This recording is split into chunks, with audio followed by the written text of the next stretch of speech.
Pendengar Kipra Indonesia dimanapun Anda berada, kebutuhan dasar manusia yaitu makan tidak akan pernah ada habisnya. Sementara Indonesia dikenal sebagai negara beragam suku dan budaya, memiliki ragam makanan khas atau makanan tradisional dari masing-masing daerah di Indonesia. Pendengar, beragam makanan tradisional membuka peluang bisnis kuliner. Hal ini dikarenakan gaya hidup masyarakat Indonesia yang konsumtif. Pola hidup masyarakat Indonesia tidak memiliki banyak waktu akibat kesibukan aktivitas. Pendengar, bisnis kuliner di Indonesia menyumbang sebesar 34%, datang dari sektor kuliner. Bisnis kuliner di Indonesia sudah merambah ke seluruh tempat di pasar tradisional hingga food court modern yang di dalam mall. Siapa sangka saat ini bisnis kuliner sudah sangat berkembang. Jenis kuliner yang dipasarkan juga beragam, mulai dari makanan, minuman, dan aneka snack. Pendengar, setiap hari kita pasti bisa menemukan bahwa setiap orang bisa mendapatkan penyajian yang praktis dalam mengonsumsi makanan atau minuman, bahkan cara penjualannya juga sangat praktis. Bisnis kuliner yang sudah menggunakan berbagai media sosial. Pedagang bisa berjualan hanya di rumah dan lakukan pengantaran makanan. Pendengar, saya mengajak Anda untuk mengikuti bincang-bincang rekan Heidi bersama Ibu Agustin, pelaku usaha kuliner rumahan Mau Lagi Catering. Bangunan harian, kadang ojek, akhirnya untung Tuhan memberi saya ada kelebihan sedikit bisa masak. Akhirnya saya berinisiatif, saya jualan lauk pauk asal mulanya. Coba-coba begitu, akhirnya mulut dari mulut ke mulut ke mulut, akhirnya orang pada tahu semua, akhirnya mereka pada suka. Akhirnya saya jualan lauk-lauk, maksudnya sayur dengan apa begitu. Akhirnya lama-lama berkembang, ada yang mulai pesan tumpeng. Habis itu nasi kotak. Anak-anak masih sekolah semua, Bu, karena memang butuh biaya selama kita kos. Tahun berapa itu? Tahun 2000 berapa itu ya? 2005-2006 kah mulainya itu. Tahun berapa itu, pokoknya sudah berapa tahun yang lalu, 16 tahun yang lalu. 16 tahun. Ya. Habis itu saya merintis dari nol dengan modal nekat itu, Bu. Akhirnya saya jualan-jualan, akhirnya berkembang. Anak saya pada sekolah semua. Jadi saya bagaimana, selain bapaknya kan cuma kerja itu, kadang-kadang tiga. Masih sekolah semua kan dulu kita di Dawai. Akhirnya kita kan tidak pulang ke Kalimantan. Kita menetap di Serui. Kita berjuang, Bu, tanpa saya tidak menghabari keluarga di kampung, walaupun susah bagaimana, namanya kita sudah merantau, kita pantang pulang dengan, maksudnya kita harus berjuang bagaimana kita bisa hidup. Itu saja pikiran saya, itu bisa anak saya bisa menjadi orang. Itu saya harap, walaupun saya ibaratnya sekolahnya tidak ini, yang penting anak-anak saya bisa. Akhirnya saya nekat, itu saya modal nekat saja. Akhirnya saya jual-jualan lauk-lauk, kadang jual gado-gado. Apa yang saya anukan itu sudah yang saya, yang penting menghasilkan uang, yang penting halal bagi saya, Bu. Berapa begitu dijual waktu itu? Waktu itu masih murah sekali. Tapi habis itu kan, tapi saya selingan juga, Bu, sambil kadang disuruh orang nyuci, setrika, saya jalani semua, Bu. Yang penting pikiran saya itu, yang penting anak-anak bisa sekolah. Kerja serabutan. Iya, kerja serabutan, yang penting pikiran saya yang penting halal. Orang tua semua tidak ada yang tahu, memang sengaja saya tidak kasih tahu karena kan takut mereka sedih di kampung. Tapi saya insya Allah saya ini akan bisa menjadikan anak-anak cita-cita anak saya. Hanya anak saya yang pertama itu Kusmiati, dia tamat SMA, pas ada tes pegawai negeri, akhirnya dia lolos, Bu. Lolos, setelah itu sudah mulai perekonomian mulai agak ini, dia yang bantu. Adiknya yang nomor 2 tamat SMA, tes tentara 1 kali langsung lolos juga. Hanya itu sudah yang membimbing anak saya yang nomor 3 kuliah akbar, dan sekarang sudah jadi mantri di rumah sakit. Nah, mulai itu saya berkembang, akhirnya saya buka catering juga, rantangan bulanan, semua saya coba, Bu. Saya coba yang mana bisa.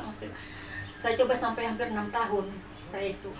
Tapi anak-anak saya bilang, karena saya sering sakit-sakitan, dia bilang, Mama istirahat, udah yang anu saja yang bisa Mama kerjakan saja. Kalau itu kan rantangan tiap hari harus.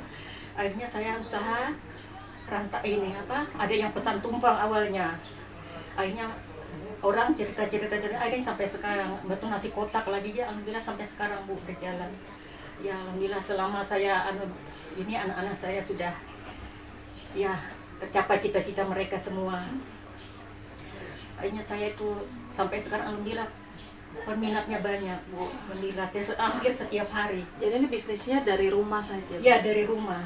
Jadi anak saya kan mulanya dia habis itu dia pasarkan lewat online. Jadi orang hubungi lewat online, pesan kadang setiap hari, kadang juga 2 hari tidak ada lagi. Cuma saya kadang kewalahan tenaga Bu, namanya sudah umur. Tapi alhamdulillah anak cucu-cucu saya yang membantu cucu saya. Apa saja nih Bu menunya yang biasa dipasarkan?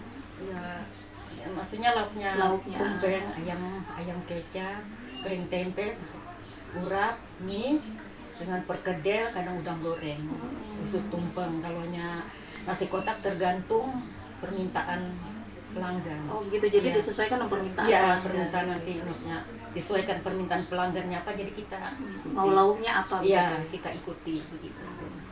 Kalau untuk yang makanan kotak biasa dijual berapa itu? Dari 25 sampai 40.000. 40.000. Ya tergantung mereka yang pesan minta harga berapa begitu. Kalau untuk tumpeng sendiri Bu? Ada ya 500 sampai 1 juta. Sekarang ya kalau dihitungnya ya. Jadi kalau tumpeng bahannya dari nasi begitu ya? Iya. Kuning, nasi kuning kan, lauk-lauknya ya seperti sambal goreng apa. Nasi kotak juga tergantung permintaan pelanggan, apa yang pelanggan ingin itu yang kita ikuti. Oke, jadi tidak punya standar begitu ya? Jadi Tapi disesuaikan dengan selera. Iya. Kalau Desember, nah itu banyak juga pelanggan untuk Natal kan biasanya mereka pesan-pesan rendang apa beras apa lain seperti Hari Raya Idul Fitri juga itu yang Terima pesanan. terima pesanan juga. Paling banyak itu kalau hari raya. Kalau hari raya Natal itu Natal. biasa sampai 50 kiloan daging.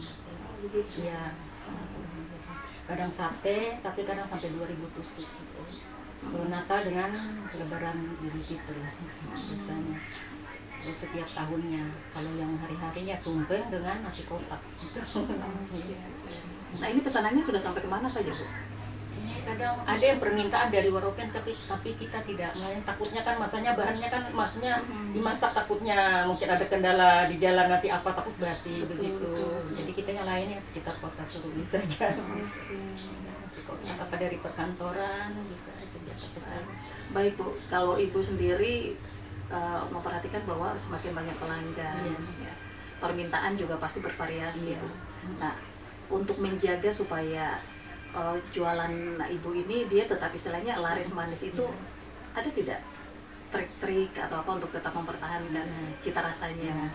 Ya, kita utamakan tuh cita rasa dan harga juga agak miring sedikit. Agak maksudnya harga yang biasanya kita agak sedikit biar terjangkau. Ya, bisa biar terjangkau. Bikin nasi kotak juga kan. Jadi ya itu kebanyakan pelanggan malam dia bilang mereka pelanggan itu kalau ya maksudnya mereka yang bilang begitu ya, kalau di situ dia bilang maksudnya harga keluarga lah begitu Ya, harga keluarga, ya. Yang penting saya itu tidak ngambil untung banyak, yang penting ada lancar gitu saya menurut saya begitu. Kalau dari Ibu pemasukan kalau hitung-hitung kalau per bulannya itu berapa? Ya sekitar puluhan juta. Puluhan juta. Iya, itu bersih Ya. sekarang maksudnya ya maksudnya saya memang yakin bahwa ya, Tuhan memberi jalan ya rezekinya. Jadi kita begitu baru kita kasih tahu keluarga. Jadi, keluarga juga di Kalimantan juga sana. Mereka tidak sia-sia kita merantau itu. Doa dan usaha. Makanya kan kalau di memang kalau di daerah Papua bikin yang penting kita ada kemauan saja. Mudah kok. Kata orang Papua itu keras Bu. Iya, tapi baik-baik kok. Tapi baik-baik ya. Baik. Kita juga dulu banyak kan waktu deko teman-teman orang Papua, tapi baik-baik. Yang penting kan tergantung sifat kita. Iya, benar. Kalau kita baik kan orang juga baik sama kita. Tak pada tahu semua itu. Oke. Dari hasil penjualan yang tadi Ibu sudah sampaikan ada puluhan juta begitu ya yang bisa didapatkan. Untuk Ibu sendiri itu digunakan untuk apa? Kita tabung nanti untuk mungkin yang anak kan pada sudah kerja semua, jadi kadang untuk ya cucu-cucunya, namanya cucu-cucu, ya untuk kita juga tabung. Nah, kita tidak tahu ke depannya bagaimana ya, untuk kalau ada rezeki kita pulang kampung lihat orang tua, begitu ya, bersyukur sekali bisa. Punya harapan tidak ketika sudah banyak pelanggan begitu memperluas lagi usahanya begitu? Sekali. Sekali. Seperti kalau tadi di Waropen kan ada permintaan, ada tidak punya niat biasa untuk buka? keripik, keladi sama tumpeng, tapi kita masanya kan perjalanan berapa tahun, maksudnya takutnya kendalanya nanti makannya kan gampang, nanti takutnya basi apa kalau kendala di jalan gitu, apa takutnya itu. Kecuali kayak keripik keladi ya biasanya oper ke Waropen selalu itu setiap minggu. Kalau untuk bahan-bahannya sendiri susah tidak didapat? Kadang kendala kalau pas kapal tidak masuk itu ayam dengan telur itu yang Itu agak sulit. tapi biasa saya stok, saya simpan untuk stok supaya yang pokoknya ayam sama telur tuh yang saya stok, oleh lain kan banyak jadi itu saja. Biasanya kalau ada permintaan itu habiskan berapa banyak begitu? Misalnya kalau ayam, Ayam itu kalau tergantung pesanan, kalau pesanan banyak kadang saya itu kadang sampai 200 kotak gitu kan, biasanya banyak juga ayam sekitar lebih 15-an ekor lah. Telur juga ibu kerja sendiri? sendiri masak, sama anak saya bantu motong begitu, saya sendiri yang masak. Pendengar Kipra Indonesia dimanapun Anda berada, usaha kuliner rumahan yang dijalankan Ibu Agustin kurang lebih 16 tahun lamanya. Berawal dari modal usaha 1 juta rupiah, hanya menjual lauk sayuran, gado-gado bahkan catering. Namun berkat ketekunan dan kerja kerasnya dibantu oleh anaknya, sehingga usaha kuliner rumahan yang semula hanya penghasilan seadanya kini mengalami peningkatan, bahkan memperoleh penghasilan sekitar puluhan juta rupiah. Pendengar, di usia Ibu Agustin yang sudah tidak lagi muda, terkadang lelah dan ingin berhenti dari usaha yang dikerjakan. Namun hidup tidak bisa memberikan pilihan yang mudah. Ada mimpi yang harus diwujudkan Ibu Agustin untuk keluarganya. Pendengar siaran Kipra Indonesia dimanapun Anda berada, menjalani hidup memang tidaklah mudah. Namun bukanlah ditangisi tetapi dijalani dengan bekerja keras seperti halnya yang dilakukan seorang Ibu Agustin. Untuk kebutuhan sekolah dan makan, Ibu Agustin harus kerja serabutan sampai akhirnya merintis usaha tetap, yaitu usaha kuliner mau lagi catering. Usaha kuliner mau lagi catering rumahan yang dijalankan menerima pesan dari berbagai kalangan masyarakat di Kota Serui, bahkan dari Kabupaten Waropen.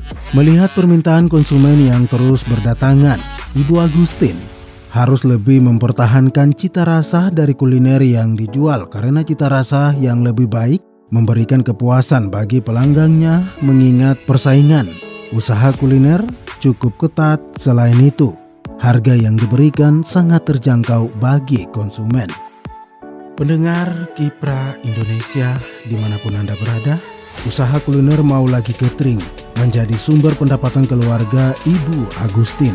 Penjualan makanan yang habis terjual digunakan untuk berbelanja kebutuhan usaha dan kebutuhan keluarganya. Besar harapan usaha kulinernya terus berjalan untuk pengembangan usaha ke depannya. Pendengar siaran Kipra Indonesia dimanapun Anda berada, semoga usaha kuliner mau lagi catering Ibu Agustin berjalan dengan baik dan semakin banyak pelanggannya, sehingga dapat menjawab harapan Ibu Agustin dan keluarganya.